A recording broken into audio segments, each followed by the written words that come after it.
I firmly believe that finding balance in everything and anything usually holds the answer to our life's issues. Without stress, I am bored. With too much stress, I become burned out.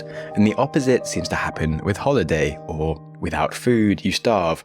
Too much food, you become unhealthy, and the same for exercise or sunlight, and I think you get the point. But on the subject of work-life balance, you might think that without enough work, you can't afford to live, and with too much work, you don't have time to live, so we should try and find work-life balance.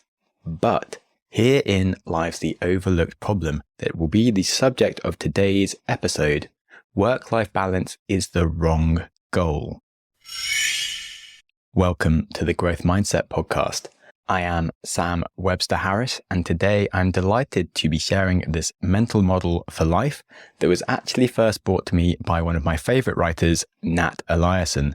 I've been a big fan of his writing for a long time, and you can subscribe to his excellent newsletter called The Infinite Play on Substack. Lately on the show, we've been examining a lot of the common advice that seems to make sense out there, and examining why it may not be fully correct and what's on the other side of it. Well, today is no different. Most people that I know struggle to get work-life balance correct. But Nat Eliason argues that this is because we've set ourselves up to fail from the very beginning. Work-life balance suggests that there's a pivotal point between work and life, that these two forces oppose each other across this point. Work and life are forever separated, fighting to steal time from each other. Gawdat suggests that we talk about our limited time on this earth in terms of our finite number of heartbeats. And this serves as a brilliant reminder that when we talk about time, just how scarce this resource of these moments are in our life. Do we spend our heartbeats in our work or in our life? Is a scary question that only makes us more frustrated at getting it wrong. So, confronted with this dilemma, we can seek answers and consume any media we can for a solution, using up more of our heartbeats. We may praise any new thought leader on the matter and we follow their ideas. But our quest to balance our seesawing priorities and emotions on this important topic is a never-ending journey. Seeking the master plan pushes us from one side of the scale to the other without acknowledging the bigger picture. Besides my thoughts that balance bears the answers to everything, I also believe that nothing is black and white, and there is always a unique tapestry pulling on different elements from often opposing sides all at once. To directly quote Nat for a while, sometimes we may stumble upon work-life balance, but the equilibrium never seems to last.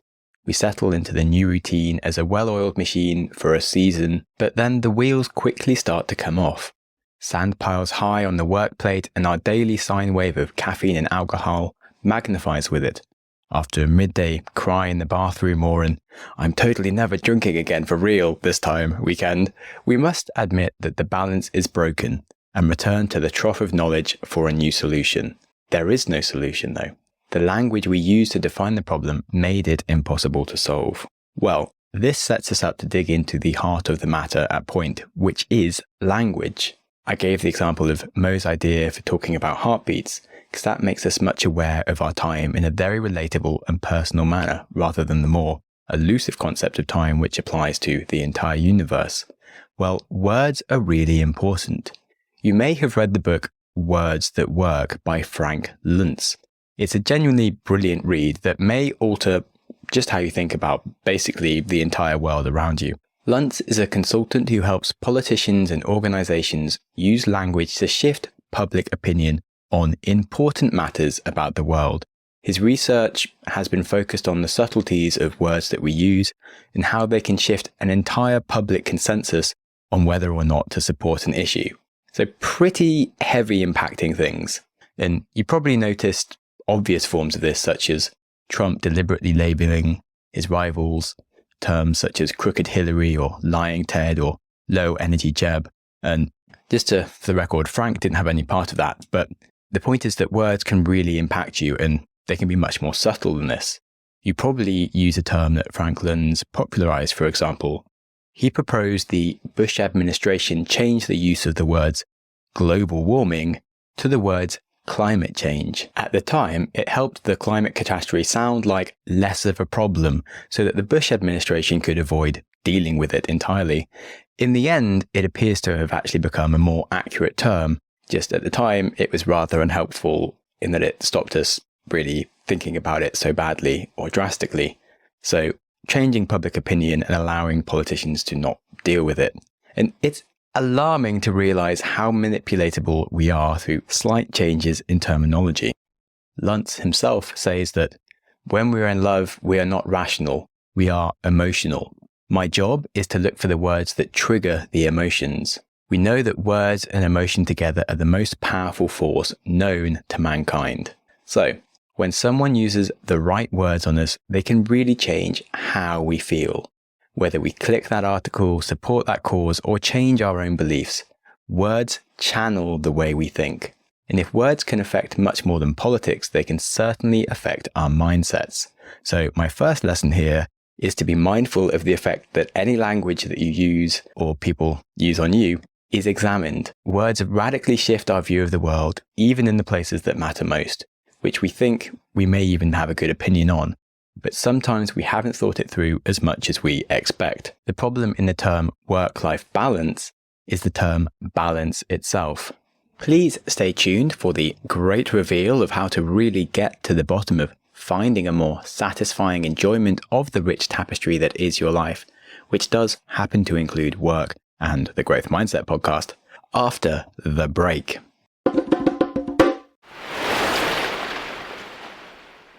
So, back to examining work-life balance. As I already mentioned, balance implies that these two things must be balanceable, which requires them to be at odds with each other. Any addition or subtraction on one side automatically impacts the other side. You can't add on both sides without running out of time or heartbeats. More heartbeats being spent on work reduces the heartbeats allocated to life. However, Nat Eliason highlights the fact that that's obviously absurd. Work is just another part of your life, like family, community, food, fitness, creativity, travel, fun, spirituality, etc. The question isn't how do you balance work and life, but how do you create a healthy relationship among work and the various other important areas of life. He suggests that we look at life's main priorities through a framework from another great thinker, Anthony Guston. The main pillars are physical health, mental health, spirituality. I'm struggling to say spirituality lately. Creativity, relationships, family, travel, fun, finances, and finally, yes, work. So it's pretty obvious that it is not just work versus everything else in life. Work is one part of a large puzzle that we're trying to fit together nicely. Nat has a good example that if a parent says, "My family is my life," you don't look at them like a weirdo or look down on them. You certainly don't think they have some form of unhealthy obsession that they can't break out of. Their children bring immense meaning to their life and you respect them for it. But if someone says, "My work is my life," we treat it differently, which is again an issue with words and implied meaning. Because actually, if we examine a family-focused person, we could look at it as if that was concerning. If they were obsessive about their family and dropped all their other time allocations, such as hobbies, friends, they have no creative outlets, poor finances, poor health, we'd be kind of worried that they are overly focused on their family. And obviously it's the same for work. If you become obsessed with your job, you neglect any aspects of life outside it, and we become concerned. They lack balance. Instead, we should think that they lack integration of the different elements. So what does that mean? Our goal should not be to balance as such as make all of these different pieces of the puzzle support the other pieces as much as possible. If we view them as additive to each other as opposed to subtractive, we can actually get them working with each other instead of against each other. The point is that framing with the concept of integrating these priorities, we can ask much more helpful questions. Questions that I've often been asking you as listeners for ways to find better answers to your real problems. For example, many people see fitness as subtractive from enjoyment, but you should ask first if your physical health helps you to support and enjoy the rest of your life, and then if you can find ways to actually enjoy exercise as well. For myself, I love exercising alone by running or cycling or going to the gym. It's a chance to spend time with myself, learning things from podcasts and books, or just mulling things over and being creative with my own ideas. So it's not wasted time at all. Similarly, group sports is a great chance to be social. Playing games can integrate other buckets from your life like family and social time, and you might even be able to do some networking for part of your work life as well. Then on the subject of work, if you feel like work is adversarial to your life, you might genuinely want to consider ways to change it to make it support other areas. Friends at work can boost your social relationships and fun. And I found my big bug with work in the last few years was it took time for my ability to have adventure and travel or be creative. So I'm trying to incorporate all of these now by making adventure and travel my work, where I then tell creative stories about the challenges that I get up to. Of course, I need to find more ways to have relationships during working if I work alone, but I've started a group with friends who also run solo businesses where we check in on each other and our plans, and which just helps us find a way to feel understood and related to. And then I also use my freedom to visit other friends as much as possible, despite the fact my actual work itself is quite isolated. So Nat Eliason suggests that the long-term enjoyment of activities actually depends on how many areas of your life are integrated at the same time in a meaningful way. If they don't directly combine, then maybe there's ways they can directly support each other. I often highlight the importance that fun is just so important for avoiding burnout and getting the most out of yourself. So finding fun activities that support your physical and mental health and creativity and relationships always tend to be more enjoyable in the long term, especially compared to a fun activity but costs you in physical, mental, or social health. So for example, watching TV alone in your room is never going to be as good for you as watching TV together. Personally, I don't find watching sports that interesting, but I actually don't mind hanging out with my mates if they want to go and watch it. Or if you're keen to watch the new Game of Thrones or the Lord of the Rings series, for example, I bet there's a lot of people out there also watching it who you're friends with. So try watching it together for a watch party and also share a meal. If you're struggling to spend time in an area, such as say time with family, maybe you could find ways to incorporate other things like fun and creativity or even work or fitness into it to make it something that you're more likely to do more often. Again, even finances. I have a WhatsApp group of my friends where we talk openly about money, and it genuinely helps add some social time because we add in some memes, we comment on things, and it's really educational, but it's fun and social. So you can always add stuff to make it better and more sustainable. This is also a reason why I think I just love group learning so much. So things like boot camps where there's a shared group of you all working on something is much more satisfying than studying and working alone. So if you're looking to learn a new skill, I'd really recommend joining some kind of group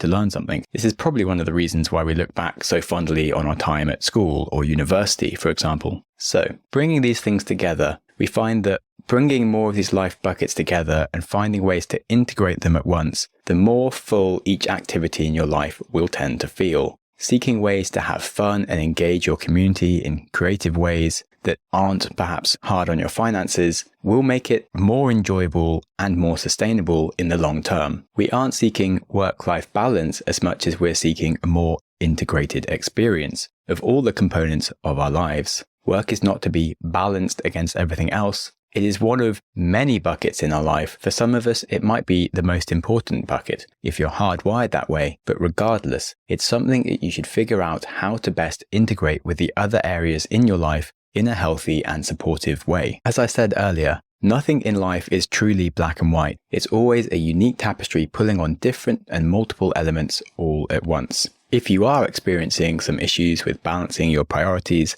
I hope that this examination of the words that you use has given you some ideas of where to look and instead start integrating your priorities. And on a personal note, if your priorities happen to include supporting the Growth Mindset podcast, for example, well, you're most welcome to give me a 5-star rating or a casual comment on your podcast app. And with that, have a great week. If you want to enjoy your life, please start with enjoying today. Thank you so much for listening. Go you! Your consistency to reach the end of an episode is legendary. My hero!